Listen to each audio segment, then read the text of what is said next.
Assalamualaikum warahmatullahi wabarakatuh. Bismillahirrahmanirrahim. Alhamdulillahi rabbil alamin. Bihi nasta'inu ala umuri dunya waddin.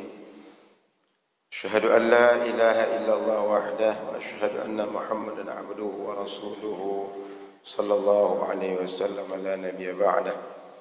Qala subhanaka la ilma lana illa ma 'allamtana innaka antal alimul hakim. Qala rabbi shrah li sadri wa yassir li amri wahlul 'uqdatam min lisani yafqahu qawli. Alhamdulillah Bapak Ibu, subuh ini kembali kita merasakan nikmat-nikmat yang baru dari Allah. Nikmat bisa melihat, bisa mendengar, bisa merasa, dan berbagai nikmat yang lain. Hadir kita di masjid untuk taat, untuk beribadah. Mudah-mudahan sampai akhir hayat kita tetap istiqamah dengan ibadah, insyaallah. Salawat teriring salam pada Rasulullah sallallahu alaihi wasallam. Mudah-mudahan kita semua di akhirat berkumpul bersama Nabi Muhammad sallallahu alaihi wasallam. Amin ya rabbal alamin. Baik Bapak Ibu yang dimuliakan Allah, pagi ini pembahasan kita tentang kurban, ibadah kurban, penyembelihan hewan kurban di Idul Adha nanti. Jadi kita membahas tentang kurban. Pertama, dari segi istilah, jika Bapak Ibu mencari dalam kitab-kitab fikih, istilah yang akan Bapak Ibu cari adalah udhiyah. Enggak ketemu kurban.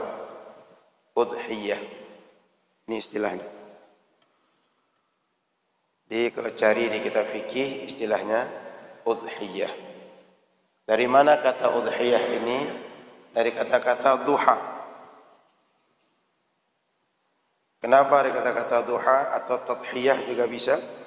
Sebab kita ketika melaksanakan kurban itu, penyembelihan itu, di waktu duha kita menyembelih. Makanya kita ketika menyembelih hewan kurban disebut istilahnya udhiyah. Kemudian kita menyembelihnya di hari raya bernama Idul Adha. Makanya dalam bab fikih udhiyah. Sudah itu, udhiyah ini secara bahasa, secara mudah biar kita tidak repot menyembelih hewan kurban. Kira-kira begitu. Lalu, kenapa kita melaksanakan ibadah udhiyah ini?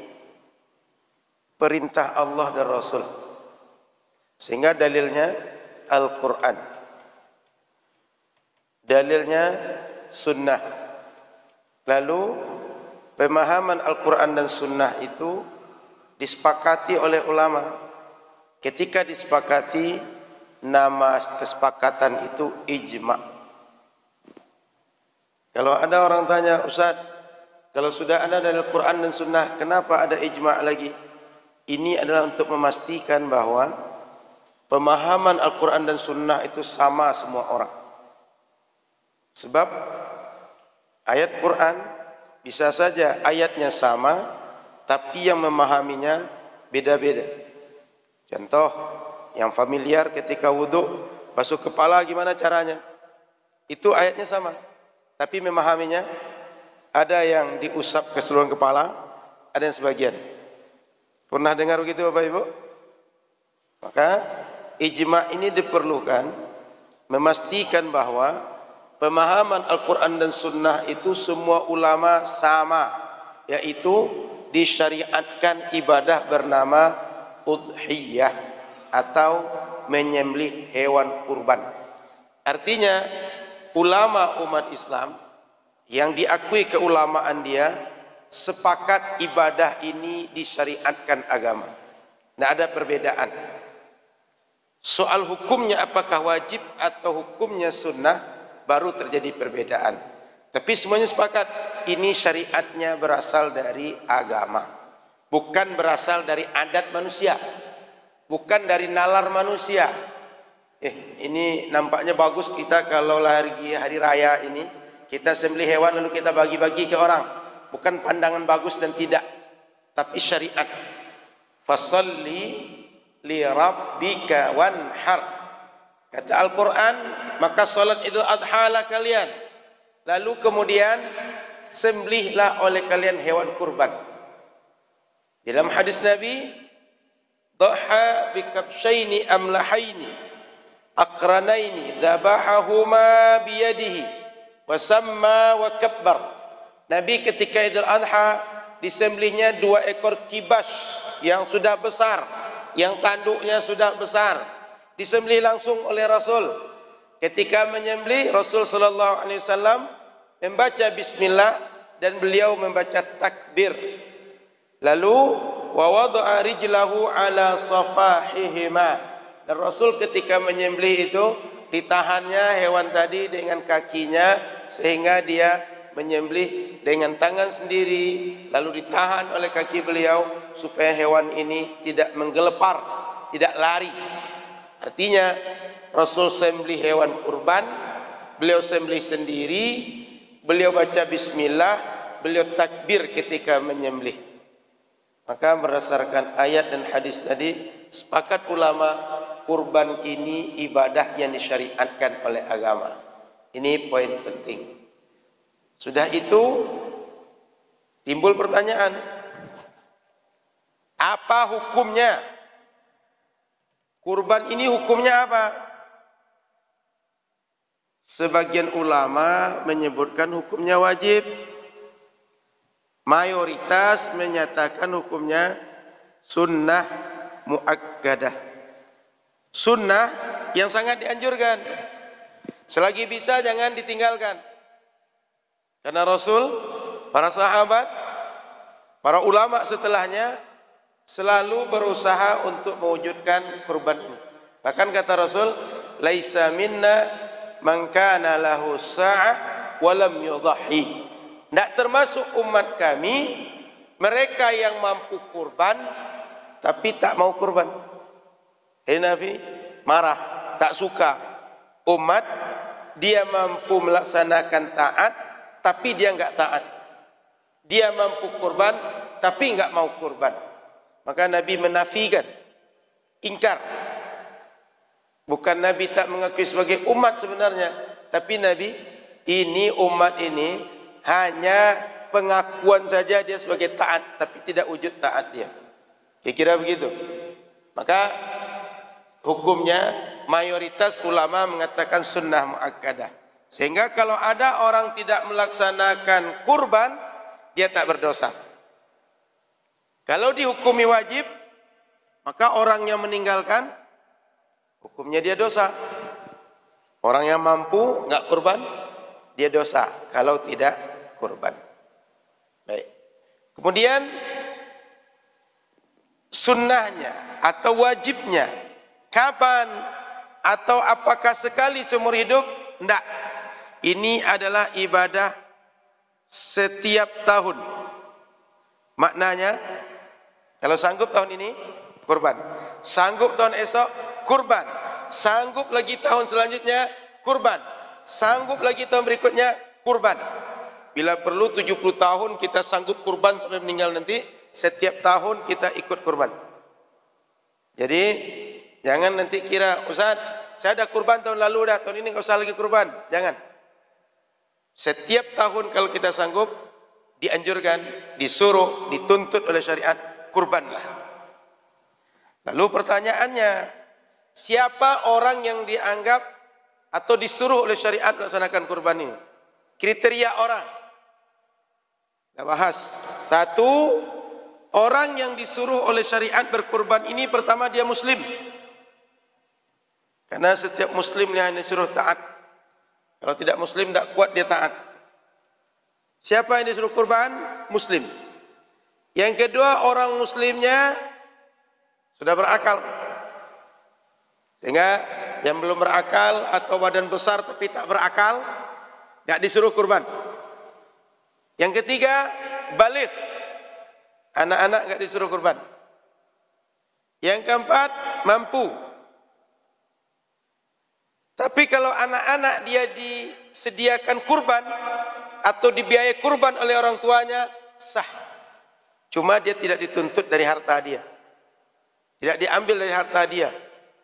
Mana tahu ada anak-anak, dia kecil, peninggalan orang tuanya banyak, sehingga dia dibesarkan oleh wali dia, atau oleh seorang yang menjadi induk dia. Itu tak boleh ambil harta anak yatim tadi untuk melaksanakan kurban. Meskipun dia dipandang kaya, hartanya banyak, tak boleh. Jadi, 4 ini orang yang disuruh syariat untuk berkurban. Lalu timbul pertanyaan, mampu ini kategorinya apa? Sederhana saja. 1, mampu untuk nafkah pokok diri dan keluarga selama 4 hari. Idul Adha tambah hari tasyrik yang 3. Kalau satu keluarga satu hari kebutuhan pokok 100.000 kali 4, 400.000 aman. Yang kedua, sanggup sediakan 1 hewan kurban paling minimal. Paling minimal hewan kurban itu kambing atau domba. Berapa kambing atau domba satu? Kira-kira berapa Pak RW?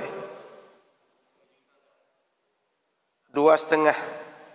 Atau kalau iuran? Segitu juga, 1/7. Anggap 26 lah. Beli domba atau kambing atau ikut iuran 2,6.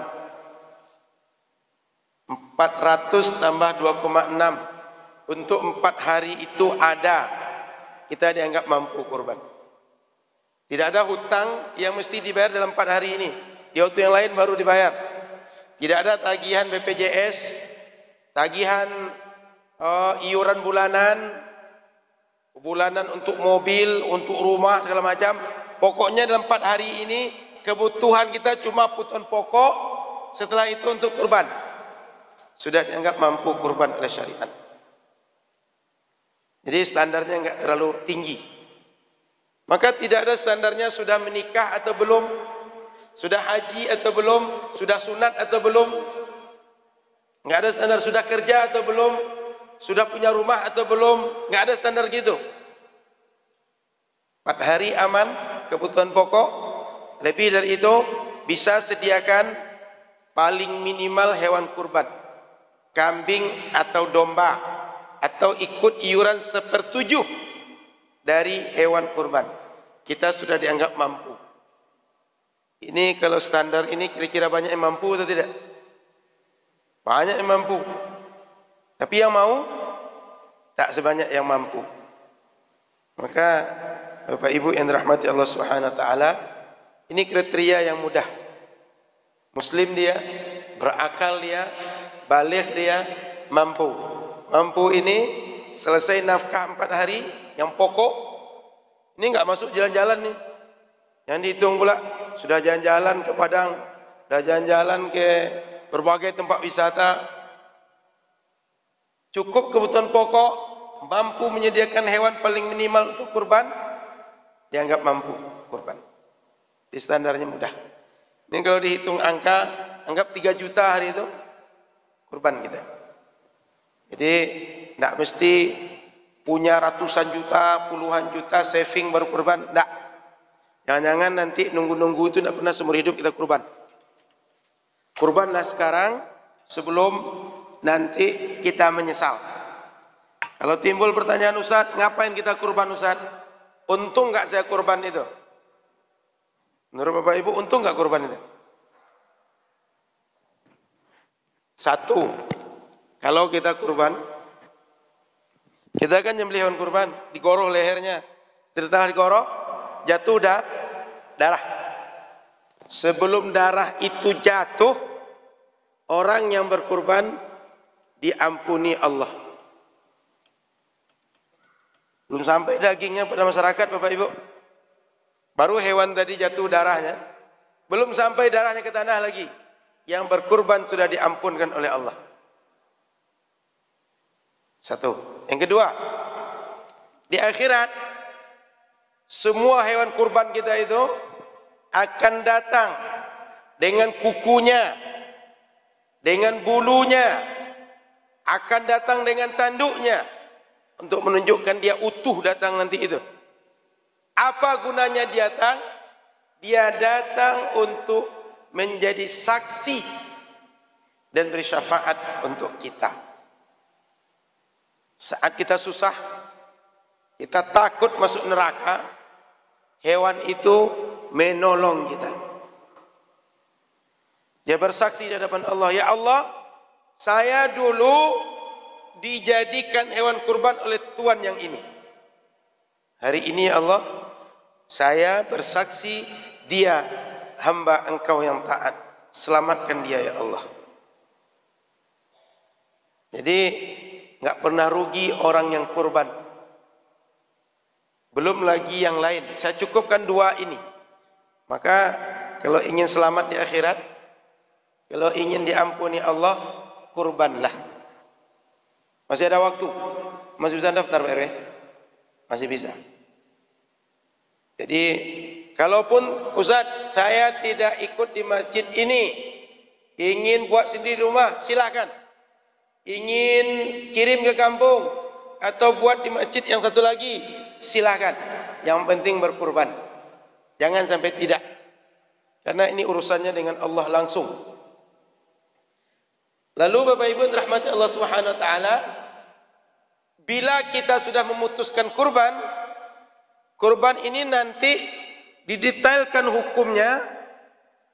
Ada pelaksanaan kurban ini dua model. Satu pelaksanaan kurban yang wajib,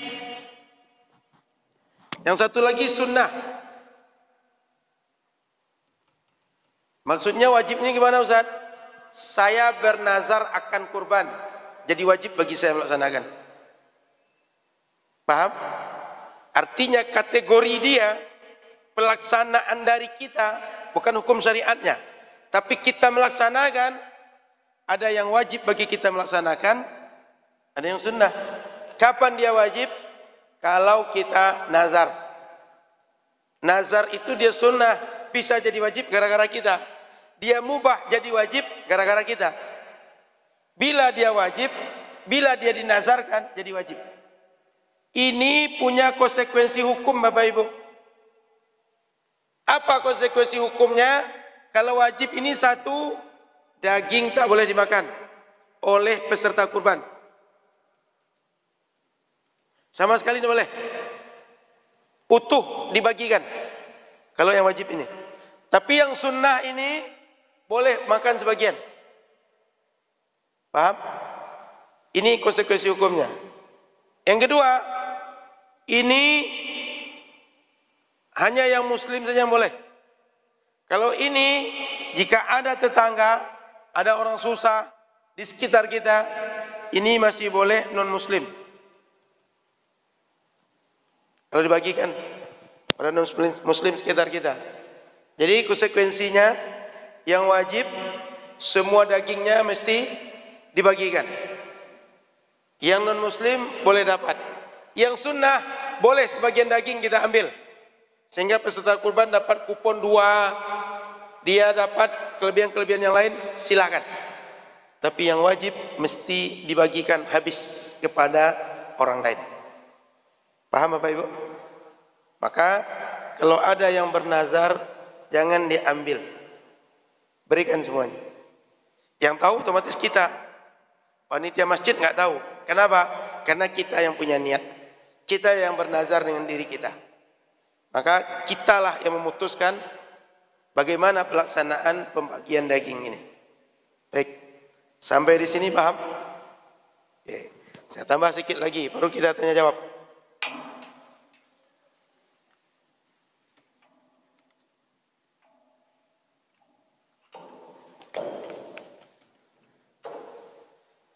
Kriteria hewan kurban. Pertama, mesti hewan ternak yang disebutkan oleh syariat. Enggak boleh yang lain. Onta, sapi, di kita kerbau juga, kambing, domba. Cuma ini yang boleh. Selain itu tidak boleh. Sehingga kalau ada kurban, Ustaz, saya punya ayam 40.000 ekor. Saya bagikan semuanya ketika Idul Adha. Saya sembelih semuanya. Enggak dihitung kurban.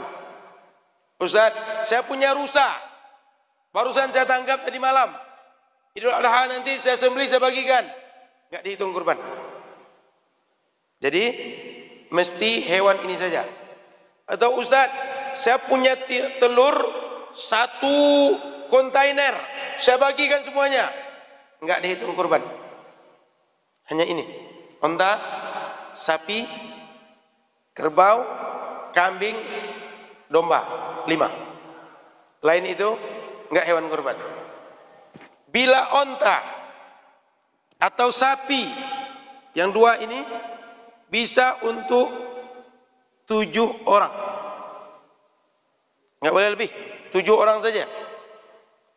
Dan yang ber-7 ini ibadahnya bisa sama atau ibadahnya bisa beda. Apa maksudnya?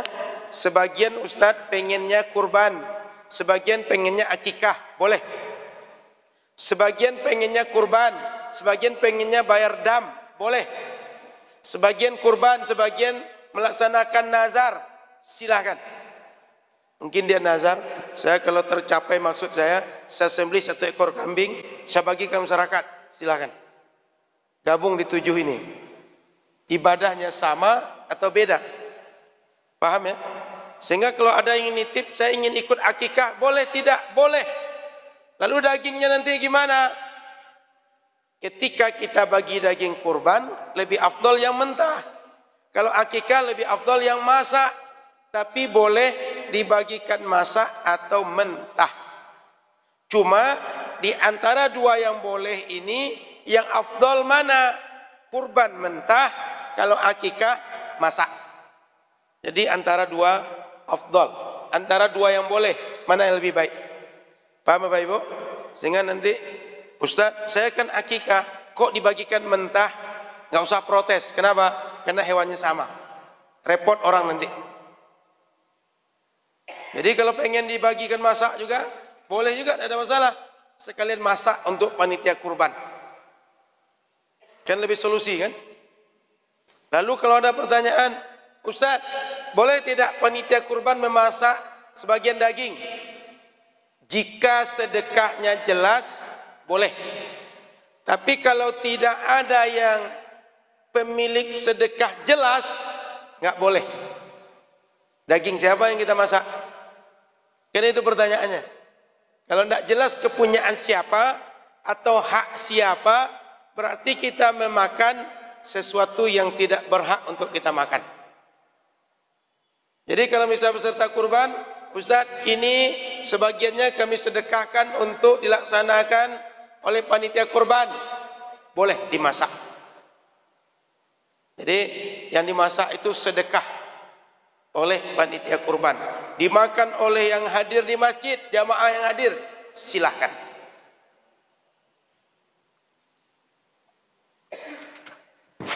Yang kedua, kriterianya.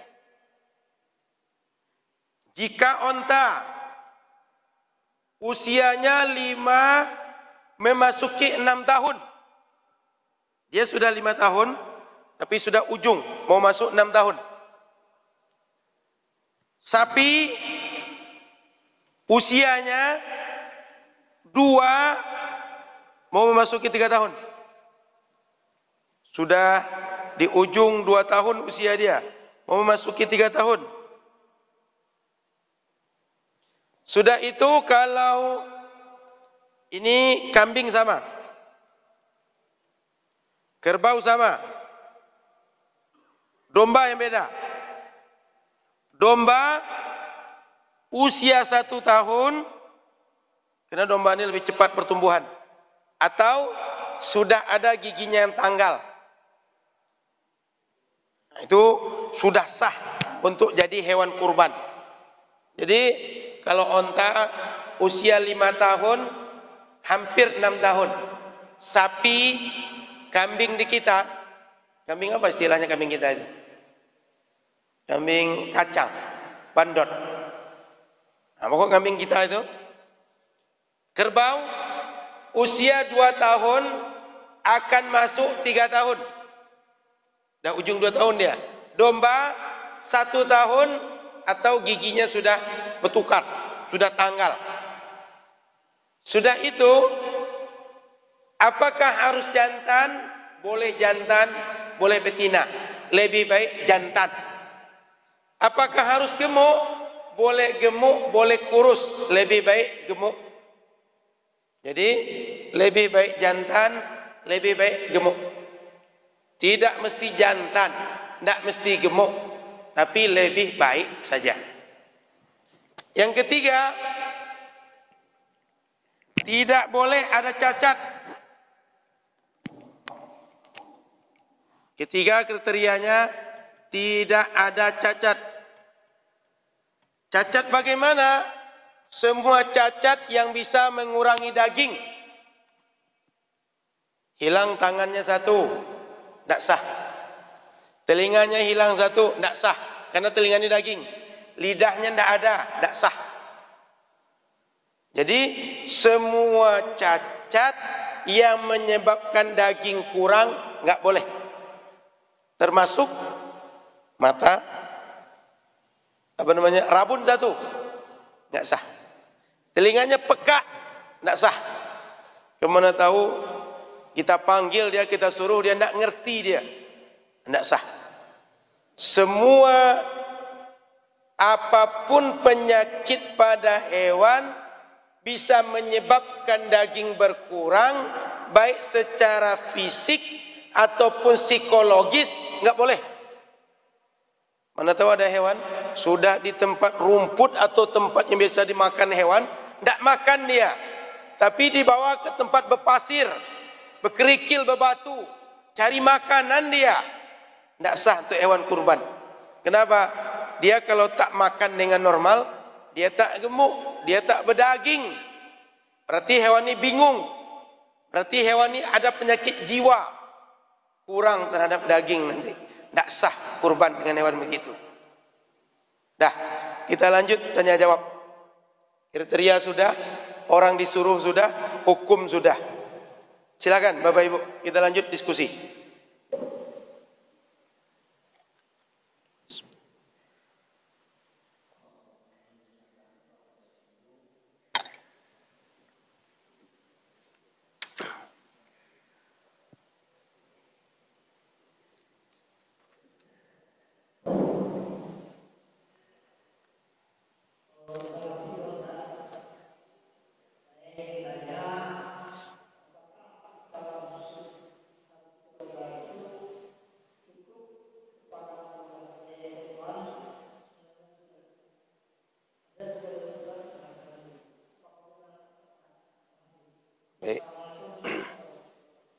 Assalamualaikum warahmatullahi wabarakatuh. Dalam syariat, orang kurban itu dihitung dia melaksanakan kurban jika dia menyembelih minimal seekor kambing. Satu orang, satu ekor kambing. Kurang dari satu ekor kambing, tidak disebut kurban. Sehingga berdua untuk satu ekor kambing, itu yang sah cuma untuk pelaksanaan satu orang. Satu kambing, satu orang. Kalau ingin satu keluarga, hitunglah keluarga tadi. Kalau 7, satu sapi. Kalau 14, 2 sapi. Kalau 21, 3 sapi. Maksimalnya enggak ada. Artinya kalau satu orang kurban, Ustaz saya ingin kurban tahun ini, sembelih 100 ekor sapi, boleh. Satu orang. Tapi minimal satu orang 1 ekor kambing secara hukum. Secara pahala, Allahu a'lam. Secara pelaksanaan sunnah, kan tadi ada sunnah tadi. Sunnah kurban ini bagian dari sunnah muakkadah kifayah. Apa makna sunnah muakkadah kifayah ini? Jika satu orang di antara satu kakak sudah berkurban, sudah dianggap semuanya melaksanakan sunnah. Tapi kalau bersiwak, gosok gigi, Setiap orang gosok gigi baru dapat sunnah. Jangan pula diwakilkan. Satu keluarga cukup bapak aja gosok gigi, semuanya dapat pahala gosok gigi. Tidak. Paham Bapak Ibu? Salat sunnah qabliyah, bapak aja salat sunnah qabliyah, satu keluarga dapat pahala sunnah qabliyah. Tidak. Kalau kurban, itu maksudnya satu keluarga cukup satu orang kurban, mewakili melaksanakan sunnah. Tapi dihitung berkurban kalau satu orang sembelih satu ekor kambing minimal. Ya Pak? Lebih dari itu silakan. Cukup? Silakan. Ada lagi Pak? Silakan Pak.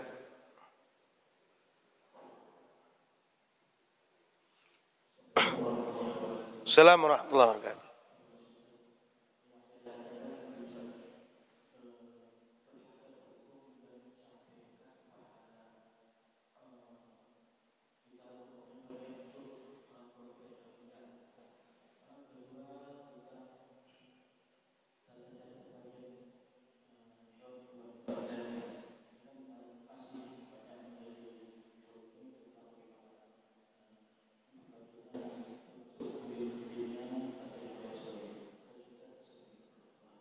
Assalamualaikum warahmatullahi wabarakatuh. Kurban ini ibadah, maka dia sama dengan ibadah yang lain.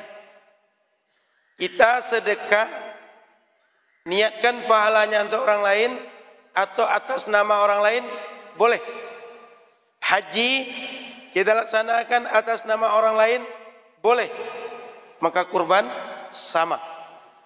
Maka kalau ada orang dia ingin kurban atas nama almarhum bapak saya, boleh. Atau saya kurban ini Ustaz atas nama saya, pahalanya untuk bapak saya, sampai bermanfaat. Sehingga boleh pilihan dua, daftarkan nama dia atau nama kita daftarkan, pahala niatkan untuk dia. Keduanya sampai manfaat, sama dengan orang meninggal kita solatkan mayat, manfaat untuk dia. Orang meninggal kita doakan, manfaat untuk dia. Orang meninggal kita bacakan Quran, manfaat untuk dia, sampai. Jadi boleh niat untuk orang tua atau yang sudah meninggal atas nama dia kurban, keduanya sama-sama sampai dan manfaat. Bapak Ibu, selama ini populer hadis kalau meninggal seseorang akan manfaat, akan ngalir kepada dia pahala yang berasal dari siapa? 3 orang. 1, anak soleh, betul? Kedua, sedekah jariah. Yang ketiga, ilmu yang manfaat. Contoh ilmu. Ilmu, kalau saya ajarkan ilmu saya manfaatkan ilmu saya. Guru saya yang sudah meninggal dapat pahala. Guru yang sudah meninggal. Betul? Sepakat tidak? Sepakat? Yang ngamalkan ilmu saya atau guru saya? Tidak, yang tadi ini. Dalam kasus saya tadi. Yang ngamalkan ilmu saya atau guru saya? Saya. Hidup atau mati? Hidup. Berarti orang hidup mengamalkan ilmu, manfaat pahalanya untuk orang mati. Betul? Kemudian sedekah jariah. Yang memanfaatkan sedekah tadi orang hidup, orang mati. Berarti pahala orang hidup manfaat untuk orang mati. Sehingga hadis ini jangan salah dipahami. Ustaz, ngapain kita tahlilan? Kan kalau sudah meninggal terputus semua amal. Justru ini mendalilkan amal orang hidup manfaat untuk orang mati. Paham?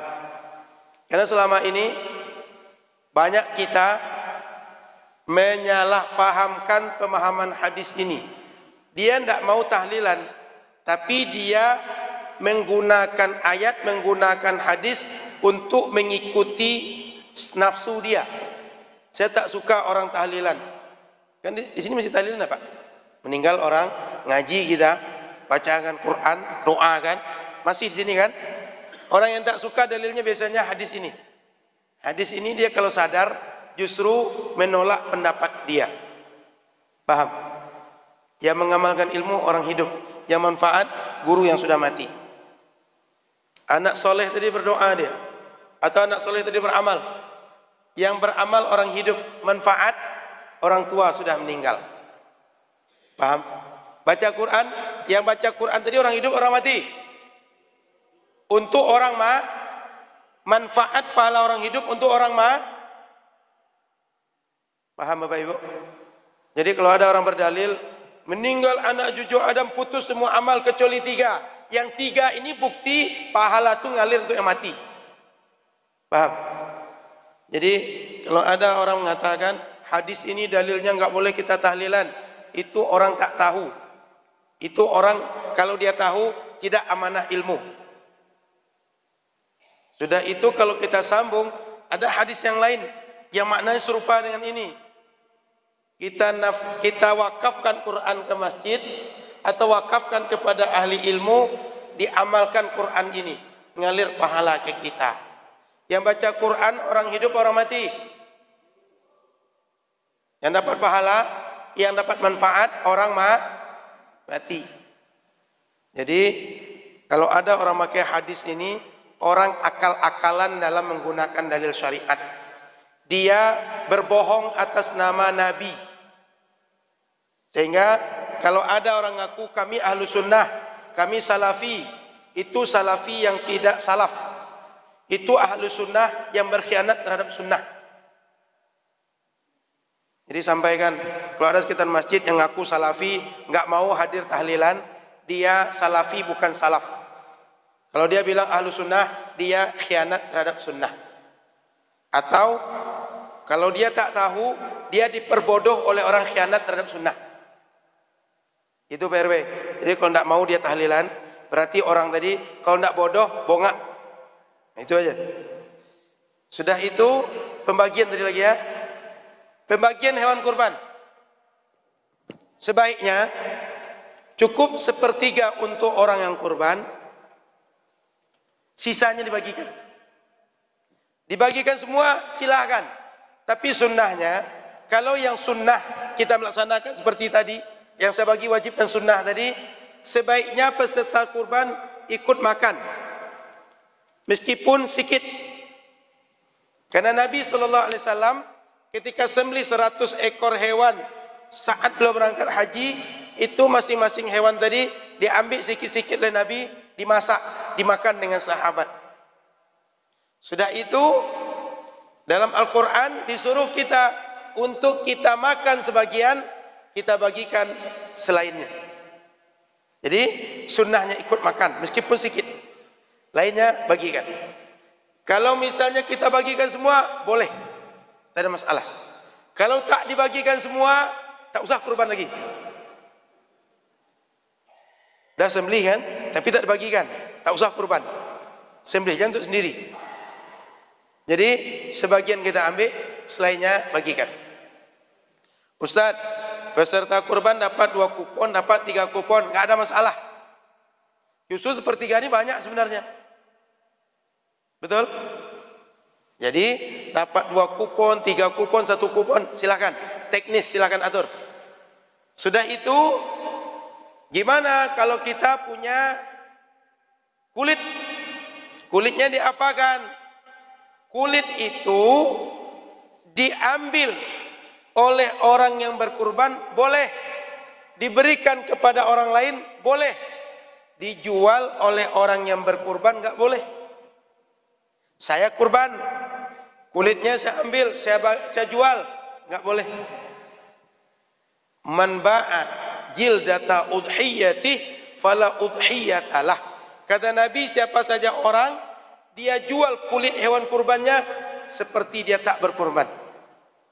Jadi yang berkurban kalau menjual kulitnya enggak boleh. Tapi kalau dia sedekahkan ke panitia, dia sedekahkan ke orang lain, orang yang terima sedekah menjual, silakan. Sama dengan daging, dagingnya enggak boleh dijual juga. Tapi orang yang dibagikan daging kurban, dia menganggap banyak, dia jual yang sebagian, boleh. Yang tidak boleh siapa? Yang berkurbannya. Paham? Jadi yang tidak boleh jual, yang berkurban. Tapi jika dijual oleh orang penerima sedekah, silahkan. Maka yang paling aman, yang paling mudah, Bapak Ibu sedekahkan saja kulit hewan kurban itu kepada panitia, agar panitia bisa jual. Ketika jual, bisa digunakan operasional pelaksanaan kurban. Bisa juga dilaksanakan untuk mencat masjid. Lagi mencat. Nampak ada scaffolding di sini. Gunakan cat masjid, sekolah MDA, atau menyekolahkan anak-anak susah, atau santunan-santunan yang lain. Paling mudahnya gitu. Sedekahkan ke panitia, atau sedekahkan ke orang tertentu, dia yang jual, manfaatkan untuk maslahat umum. Yang tidak boleh orang yang kurban, dia menjual untuk maslahat pribadi dia. Cukup? Silakan yang lain. Ada yang pegang mic tadi di belakang? Sebentar Pak, sedang pegang mic di belakang. Tidak jadi Ibu-Ibu?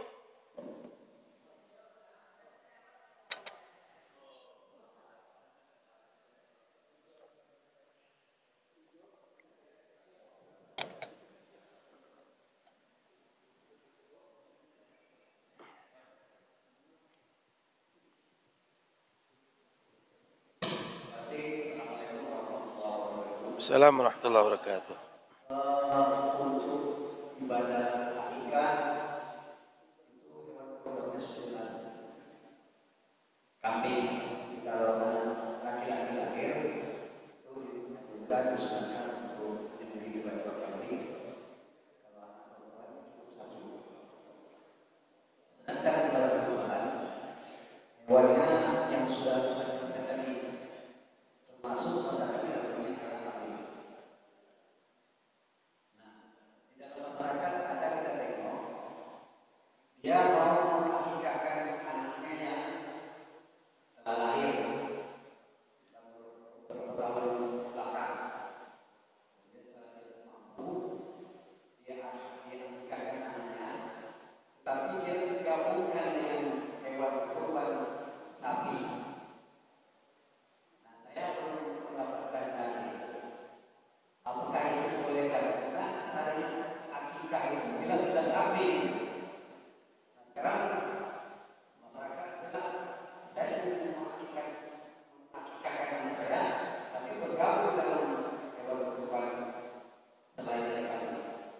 Nah, kalau ini katakanlah cenderung ulama mungkin membolehkan, tolong disampaikan dalilnya apakah hanya imam atau mungkin hadis atau pertanyaan lain. Jadi Bapak Ibu, hewan untuk pelaksanaan akikah dan pelaksanaan kurban itu sama Pak. Enggak terbatas kambing. Akikah, kurban, hewannya sama. Termasuk dam, sama hewannya. Dam bagi orang haji. Akikah ketika anak lahir. Kurban ketika Idul Adha. Hewannya sama. Enggak ada di luar itu. Termasuk kalau kita membayar kifarat dalam syariat. Kifarat misalnya menyembelih kambing atau yang lain, hewannya enggak bertukar dari yang tiga tadi Pak. Onta, sapi, kambing. Sapi nanti dengan kerbau setara, kambing dengan onta. Itu di bab fikih semuanya dijelaskan.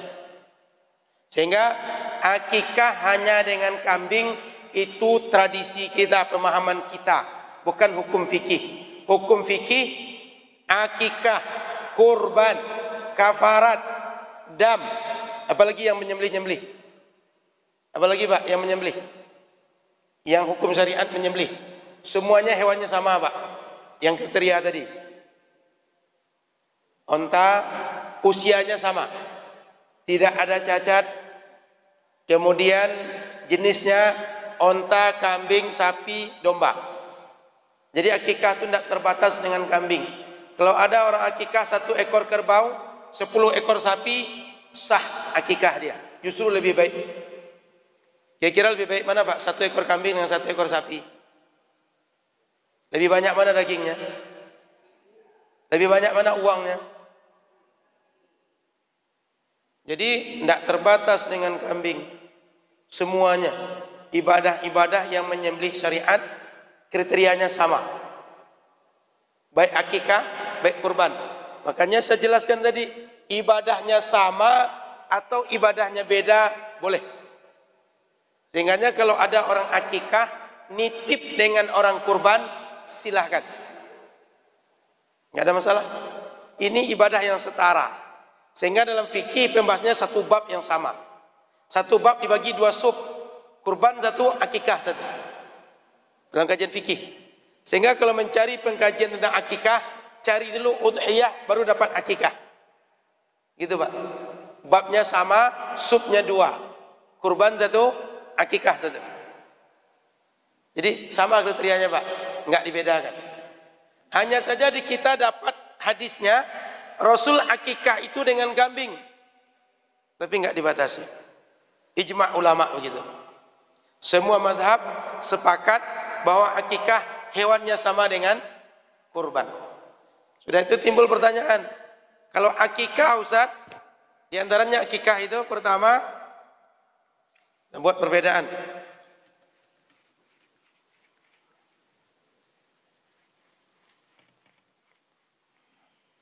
Kalau akikah hewannya sebaiknya masak. Oh, Bapak di situ. Kurban. Akikah. Dari segi waktu, ini Idul Adha. Ini anak lahir. Dari segi daging, dibagikan mentah. Masak. Ini perbedaan. Tapi gimana Ustaz? Kalau ini dibagikan masak, boleh juga. Ini mentah, boleh juga. Ini cuma memilih di antara 2 yang boleh. Bahwa dibagikan masak boleh, mentah boleh. Tapi ini lebih afdal dibanding ini. Paham? Keduanya sama-sama bisa, tapi jika dipilih mana yang lebih baik antara 2 yang baik, mentah. Kalau kurban. Kalau ini mentah, bisa. Masak, bisa. Tapi yang terbaik, masak. Itu bedanya. Sudah itu, kalau kurban, itu kita memotong daging, memotong tulang, tidak ada masalah patah tulang. Kalau akikah, sebaiknya jangan patah tulang. Patah pada persendian. Sehingga setiap pertemuan tulang, di situ kita patah. Bukan pada pertengahan tulang. Jangan dipecah tulang. Ini perbedaan-perbedaan. Tapi jika misalnya ketika kita akikah tulang dipatah, boleh juga. Cuma lebih afdalnya, lebih baiknya tidak dipatah, tidak dipecah. Gitu Pak. Jadi tidak ada masalah. Ikut dengan kurban atau dalam sebagian hewan itu ada kurbannya, ada akikahnya, boleh. Kalau merasa kurang tenang, kurang cukup, serahkan kambing domba ke masjid. Tujuannya akikah. Jelas, langsung dimasak. Makan panitia kurban. Clear Pak? Silakan, ada lagi yang lain?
kita dihitung orang berkurban bila saat kita mendaftar ke panitia kurban, baru kita dihitung orang yang melaksanakan kurban. Sehingga uang yang kita serahkan ke panitia kurban itu amanah. Sempat tak jadi hewan kurban kita disembelih, tanggung jawab panitia kurban itu. Sempat dia laksanakan tak sesuai dengan ketentuan syariat, dia yang tanggung jawab. Jadi panitia kurban mesti paham dengan hakam hukum pelaksanaan kurban. Kalau sempat dapat hewan kurban tidak sesuai kriteria, yang tidak sah kurbannya adalah peserta kurban, tapi yang dosa panitia kurban. Kenapa? Dia yang cari. Jadi kita dianggap berkurban. Kan ada 3 kriteria tadi. Hewan ternak, usianya sekian, tidak ada cacat, tambah satu lagi. Kita dianggap orang berkurban, sudah niat kurban. Saat kita menyerahkan uang, kita niatkan kurban, baru kita dianggap orang yang berkurban. Jadi kalau misalnya sekedar berniat, tahun depan saya kurban, belum dapat dihitung berpahala berniat kurban tahun ini.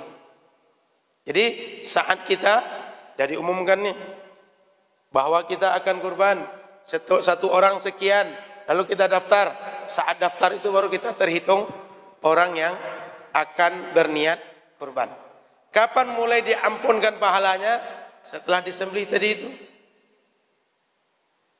Digoroh sebelum jatuh ke tanah. Jadi bukan sebelum digoroh, sudah digoroh belum jatuh ke tanah, dapat pahala dia. Untuk menggambarkan cepatnya sampai kepada orang tadi. Sudah itu Bapak Ibu yang dirahmati Allah Subhanahu wa taala, kalau kita peserta kurban dianjurkan menghadiri penyembelihan.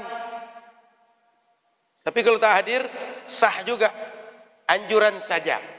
Contoh, saya kurbannya di Masjid Darul Aman. Karena saya ada kegiatan di Rumbai, saya enggak hadir. Dah wakilkan aja kepada panitia. Silakan panitia laksanakan, saya ikut saja. Mau dapat daging atau tidak terserah panitia.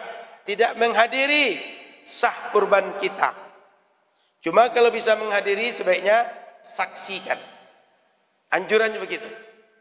Tapi tak disaksikan boleh juga. Sudah itu bagi orang yang sudah daftar tadi dianjurkan sejak 1 sampai 10 Zulhijjah tidak potong kuku, tidak potong rambut, tidak melepas bulu-bulu di badan sampai disembelih hewan kurban kita. Kalau di sini penyembelihan tanggal 13, maka tunggulah 1 sampai 13. Dah. Cukup? Silakan, Pak. Dah jawab. Baik. Ada lagi? Silakan, Pak.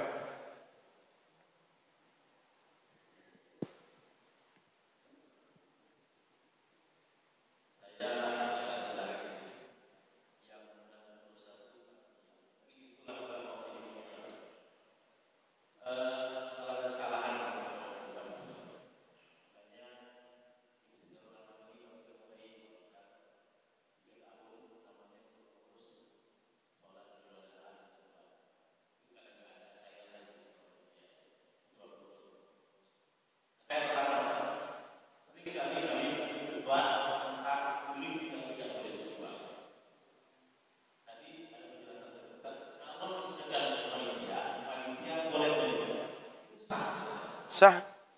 Yang tidak boleh itu orang berkurban dia menjual untuk dia.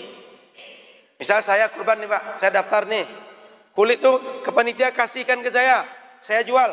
Tidak boleh.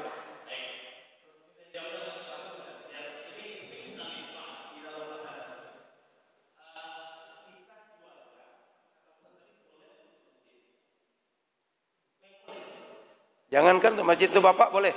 Kan sedekah ke Bapak.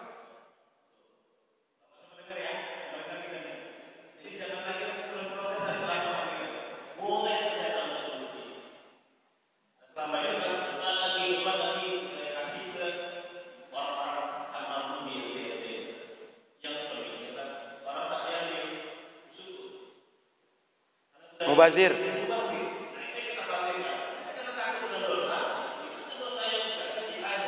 Saya potong bentar Pak. Termasuk wakaf-wakaf. Misalnya di masjid kita tikar sudah tidak bagus. Kita tukar tikar. Yang ditukar itu sebaiknya kasih ke orang lain yang bisa manfaatkan. Jangan kadang-kadang disimpan di gudang sampai dia lapuk tak berguna lagi. Ini kan wakaf. Kenapa kasih ke orang?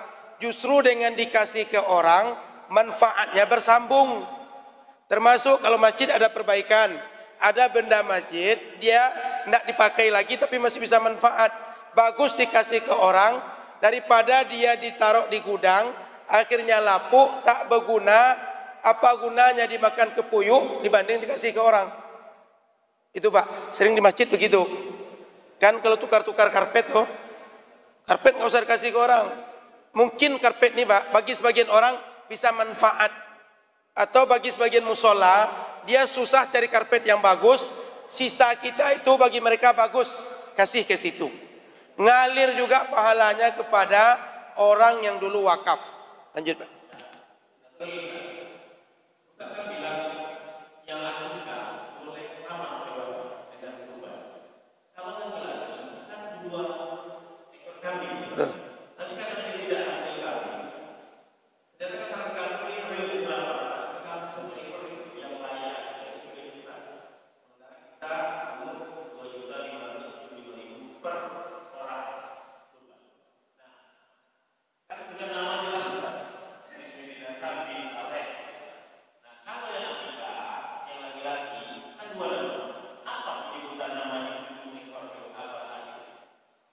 Jadi tadi kan 7. Kalau sapi ke kerbau atau onta kan 7. Sapi bisa 7 orang. Ini 2 akikah saja Pak. Kemudian 5 kurban saja, sebutkan nama masing-masing. Tidak perlu dirincikan. Yang 2 ini. Jadi 2 kepala dari 7 kepala pada 1 ekor sapi untuk akikah. Cukup begitu ya. Sehingga kalau bertujuh yang iuran, 2 orang diambil oleh 1 orang yang akikah tadi. 5 beserta yang lain. Gitu Pak. Sehingga dalam 1 hewan kurban bisa saja 2 anak laki-laki akikah, hitung 4 kepala, sisanya 3 orang kurban. Gitu Pak. Termasuk kalau kita akikah, semuanya adalah sapi. 2 anak laki-laki tambah 3 anak perempuan, sah 1 ekor sapi. Atau 3 anak laki-laki, 1 anak perempuan, sah juga. 1/7 sama 1 ekor kambing. Jadi hitung kepala aja Pak. Kalau orang akikah di situ. Clear? Silakan. Jadi saya ingatkan lagi, kalau ada benda-benda di masjid, contoh gorden ini mau kita tukar. Kan benda wakaf tuh. Ada tempat lain bisa manfaatkan. Mending dikasih. Daripada disimpan di gudang, sudah rusak, tidak bisa dipakai, baru dibuang. Mubazir. Jangan-jangan nanti pengurus masjid dihisab oleh Allah, kenapa tak dimanfaatkan benda wakaf? Karena di kita sering tidak boleh dikasihkan ke orang lain. Justru dengan dimanfaatkan itu, pertama pengurus bebas dari hisab, yang kedua manfaatnya semakin panjang, pahala semakin ngalir. Termasuk Pak, kan masjid banyak benda-benda nih, rata-rata benda wakaf. Anggap meja ini nanti mau ditukar, nggak manfaat lagi, kasih kemana yang bisa manfaatkan. Atau gorden ini, atau misalnya kita tukar nako, tukar kaca, atau tukar layar. Layar ini dianggap kecil, tukar yang besar, kasih ke lembaga apa yang bisa manfaatkan, atau siapa orang yang bisa manfaatkan, meskipun pribadi, sehingga manfaat wakaf semakin panjang dan kita tidak memubazirkan harta benda yang bisa manfaat. Itu yang saya sarankan para pengurus, karena banyak di kita ini itu kan wakaf, kenapa dikasih-kasih, kenapa dipindahkan ke orang lain? Sering terlalu saklek di situ, akhirnya melakukan mubazir. Banyak terjadi? Sangat banyak. Silakan, ada lagi?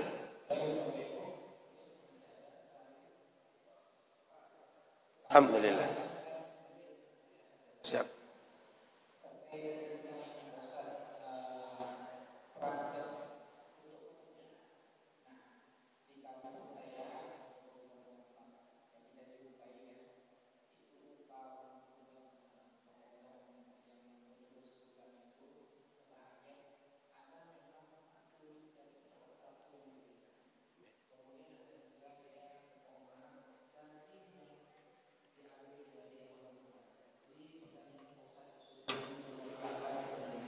Baik. Pertanyaan pertama, boleh tidak pelaksanaan penyembelihan kita cari orang profesional, lalu kita upah? Jadi, sembelih. Kita cari tukang jagal. Tukang jagal ini boleh tidak dapat upah? Boleh Bapak Ibu. Dia kan enggak kurban. Dia profesional, dia dipakai. Sama dengan tukang bangunan. Kita ingin bangun rumah, cari tukang bangunan, diupah dia, boleh. Jadi tukang jagal diupah boleh. Upahnya dari mana? Upahnya berapa? Sepakati berapa harga. Berapa dia mau? 1 ekor saya mau sekian. Dari mulai memotong sampai pokoknya sampai menguliti. Dia 1 ekor sekian. Boleh. Dari mana upahnya? Dari peserta kurban. Jangan penitia pula. Repot betul penitia. Sudahlah mengurus, uang awak pula yang habis. Peserta kurban. Maka sebaiknya kalau kita pakai upah, cari orang profesional, termasuk semua personal, beli kantong, beli kresek untuk pembagian, pasang tenda, beli tali untuk tukang jaga hewan itu selama 2 hari. Kan kadang datangnya duluan tuh. Kita sembelih Selasa, Ahad sudah datang. Selama 2 hari ada orang yang menjaga. Biaya operasional semuanya bebankan ke peserta kurban. Kalau misalnya setelah dibagi 1 ekor sapi harga anggap 15 juta lah. Ini anggap, saya enggak tahu harga. Operasional semuanya setelah dibagi 1 ekor sapi itu habis 2 juta. Berarti hitung 17 juta bagi 7. Supaya penyembelihan sudah ada di dalam, operasional ada di dalam. Itu boleh begitu. Yang tidak boleh, upah ini diambilkan dari bagian hewan kurban. Itu yang tidak boleh. Baik dengan dagingnya, baik dengan kulitnya, baik dengan kepalanya, apalagi semua hewan dikasih ke dia. Ini yang tidak boleh. Bukan upah yang tidak boleh. Mengupah dari hewan kurban, itu tidak boleh. Paham Bapak Ibu? Mengupah dari imbalan dari bagian hewan kurban, itu yang tidak boleh. Tapi kalau misalnya diberikan dari dana lain atau sumber yang lain, silahkan. Clear ya? Sudah itu, bagaimana Ustaz? Tukang jagal ini, dia sukarela saja. Dia tidak diupah. Lalu kita kasih, kalau dia menyembelih, kita kasih dia kepala. Kita kasih kalau pembagiannya itu 3 kali lipat dari masyarakat biasa. Kan mana tahu? Orang sekilo dia dapat 3 kilo. Orang sekilo dia dapat 5 kilo. Jika bersifat hadiah, boleh. Tapi kalau sebagai upah, tidak boleh. Apa beda hadiah dengan upah? Kalau upah itu mesti, mau tak mau dia mesti dapat. Profesional. Kalau hadiah, kalau kita kasih, ya dia dapat. Tidak kita kasih, dia tidak dapat. Jadi, dikasih hadiah, tidak masalah. Misalnya tukang jagal, pas pulang dia, kepala kasih untuk dia. Daging kasih 5 kilo untuk dia, yang lain cuma sekilo. Jika bersifat hadiah, boleh. Hadiah itu kriterianya apa? Dia tidak keharusan. Kita kasih syukur, enggak dikasih enggak apa-apa. Tapi kalau dia sebagai upah, enggak boleh. Sama dengan jual kulit tadi. Clear? Jadi hadiah silakan, upah enggak boleh. Dari bagian apapun hewan kurban. Jadi saya ulang, mengupah tenaga profesional enggak ada masalah. Tapi menjadikan bagian hewan kurban sebagai upah tidak boleh. Clear ya? Karena banyaknya dipahami, nggak boleh diupah-upah peserta pelaksana kurban itu. Boleh. Kalau nggak ingin upah, kerjakan sendiri. Nggak ingin diupah misalnya, kerjakan sendiri. Kan orang mengerjakan itu menolong kita kan. Setiap orang menolong itu berhak dia menolong gratis atau menolong dengan imbalan. Clear? Baik, saya kira cukup. Terima kasih. Mohon maaf kalau ada salah kurang. Ini karena tanya jawab dia bisa singkat. Kalau saya paparkan mungkin lebih panjang lagi. Tapi untung tanya jawab. Jadi sekali pembahasan selesai. Mudah-mudahan manfaat bisa kita laksanakan ilmunya insyaallah sehingga kita melaksanakan berdasarkan ilmu.